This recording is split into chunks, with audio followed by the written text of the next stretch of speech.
વધુ સમાચારમાં વાત કરીએ તો બનાસકાંઠાના ડીસાના આસેડા ગામમાં પૂર્વ પગાર કેન્દ્રમાં અંતર્ગત સલામતી બચાવ કામગીરી અંતર્ગત માર્ગદર્શન પૂરું પાડવામાં આવ્યું હતું।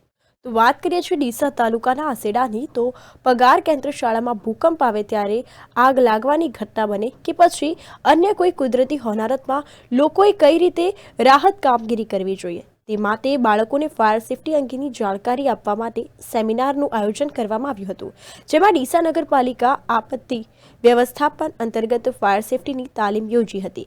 વિદ્યાર્થીઓને ફાયર પ્રોટેક્શન સિસ્ટમને લઈને સંપૂર્ણ માહિતગાર કરવામાં આવ્યા હતા।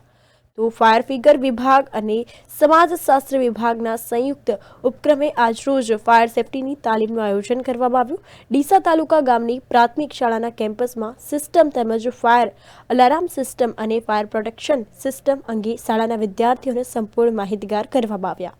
આ સાથે ફાયર કંપનીના તજજ્ઞ દ્વારા ફાયર પ્રોટેક્શનના કાર્યો, તેના ઉદ્દેશ અને તેના હેતુઓ વિશે વિસ્તૃતમાં માહિતી આપીને વિદ્યાર્થીઓને માહિતગાર કરાયા। તો તાલીમમાં ડીસા તાલુકાના આસેડા પ્રાથમિક શાળામાં ગામના વિદ્યાર્થીઓ અને શિક્ષકો સાથે ગ્રામજનોએ બહોળી સંખ્યામાં ભાગ લીધો હતો।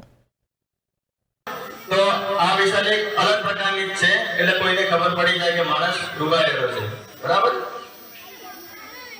અને આને કહેવાય લાઈફ બાય રિંગ। કોઈ પણ જગ્યાએ માણસ તણાતો હોય ત્યારે તમે એને છૂટી ફેંકવાની, છૂટી ફેંકવાથી એ પકડી લેશે અને એના હાથમાં પહેરી લેશે આ રીતના।